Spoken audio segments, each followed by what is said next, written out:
Good morning, afternoon, or evening, everybody. So, I want to talk a little bit about words. I want to talk a little bit about the power of words and how words are impactful. The Bible says that there is life and death in the power of the tongue. And so many people nowadays, they just want to get on the internet and spew a bunch of negative things. On one side, the tongue can elevate. You can give people compliments, encouragement, love, care, concern, compassion. This is a form of words that you express to people in times of need. Prayer is powerful, it's positive, it elevates and pushes you to the next level.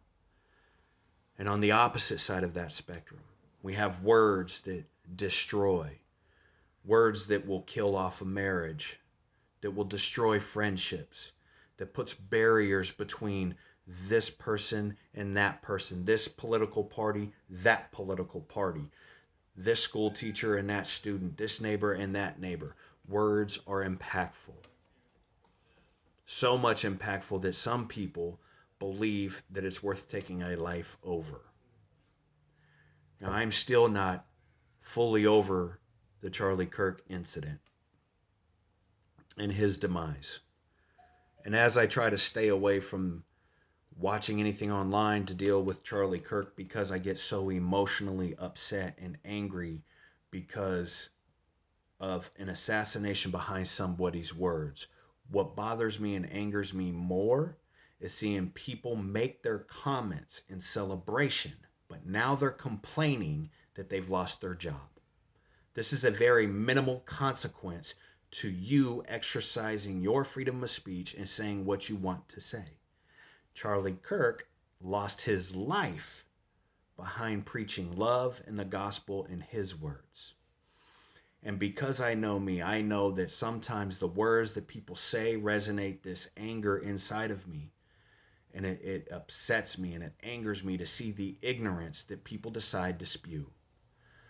There are preachers that are in churches that are spewing false ideologies, false ideas of Charlie Kirk. It disturbs me that they can sit and say these negative things, untruths, to destroy this man's legacy without any proof. But all the proof and videos that I have seen shows Charlie Kirk trying to disband racism, trying to bring people together as people. Not white, not black, nothing. We're people. And so these individuals will sit and spew this negative, toxic comments out there, and people won't go and verify it. They just want to believe because something in them says, yes, I want to. We need to choose our words better, and we need to choose our words differently, or we're going to destroy ourselves as a country and as individuals. I refuse to live in a world where reality somehow has to be a G-rated movie like Peter Pan, a fake place to go to. Or like Marvel movies where we have superheroes living amongst us. Or like a sci-fi fantasy where there's this far-off world like Avatar, right? Where these things are great and good. I live in a reality, not an alternative reality. And because I choose to stand by what is real and I choose to stand by what is morally right, does not mean somebody has the right to come and take my life. Just means we disagree.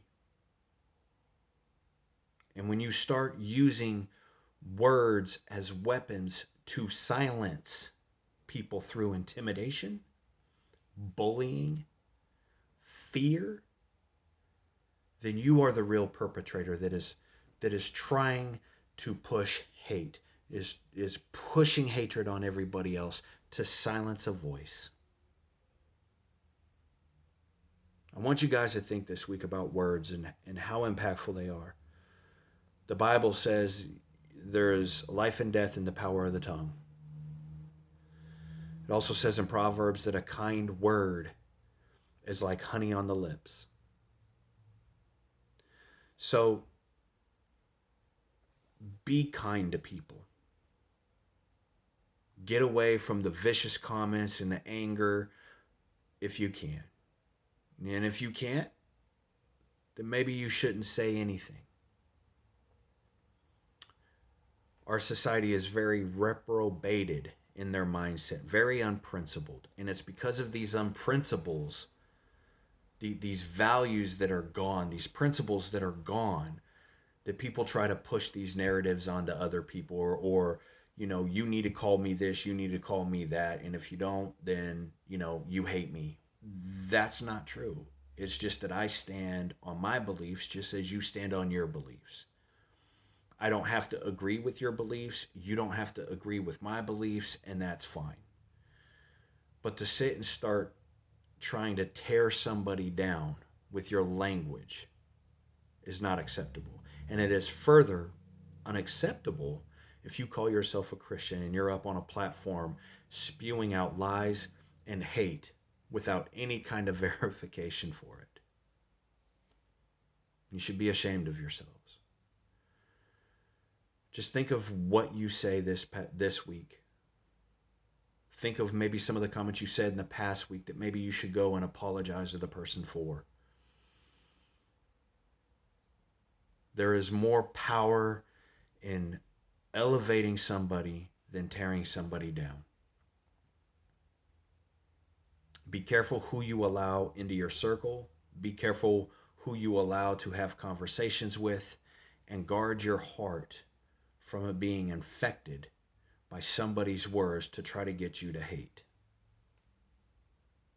And ask yourself, is it their words that you're angry at and that you hate?